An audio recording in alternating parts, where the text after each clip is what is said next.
In September 2008, a routine California commute turned catastrophic. At 4:22 p.m., a Metrolink commuter train, barreling through the San Fernando Valley, thundered into a Union Pacific freight train head-on. The collision was apocalyptic. Twisted metal, shattered windows, a plume of smoke in the air. 25 people were killed and 135 more wounded in the worst crash in Metrolink history.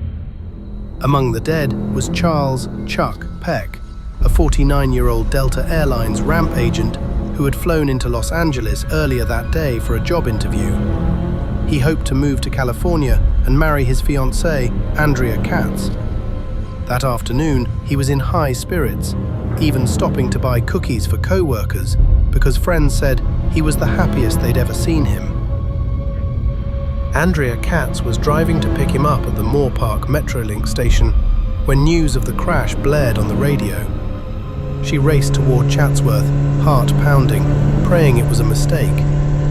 But as she arrived at the twisted wreckage, there was no sign of Charles, no injured passenger matching his description at any hospital or clinic. Hours passed with still no word on him. Then, in the eerie silence that followed, Andrea's phone began to ring. The number on the screen was Charles's own cell phone. For the next 11 hours, Chuck's phone kept calling out. 35 times in total through the night, Andrea and then other family members would answer, expecting to hear his voice. Each time, only a cold, hissing silence returned. In one of those calls, Andrea cried out encouragement into the void. "Hang in there, baby! We're gonna get you out!" she screamed, not knowing he had already perished. Each unanswered ring was a cruel mix of hope and despair. It was as if his phone, and somehow Charles himself, were reaching out from beyond the grave, seeking one last connection. Notably, all 35 calls went only to his closest relatives, fiancé, children, and parents, as if fate ensured each loved one received the final ring. Rescuers, guided by these mysterious pings, searched the wreck deep into the night. Using cell tower tracking, emergency teams homed in on Charles's phone signal. Around 4 a.m., nearly 12 hours after the collision, they finally found his body under the twisted rail cars. By then, the phantom calls had stopped. The last unanswered ring came about an hour before he was found. Investigators confirmed what Andrea had dreaded. Chuck died instantly in the crash.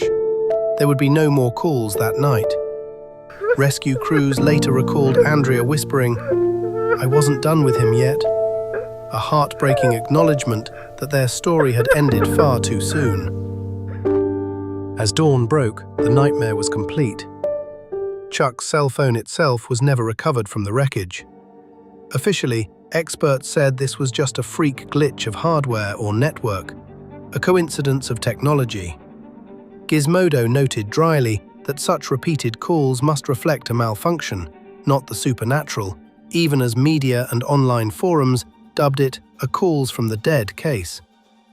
To Andrea and all who heard this story, however, the events remained chilling and inexplicable. Did Charles Peck somehow reach across the boundary of life and death to whisper one last goodbye?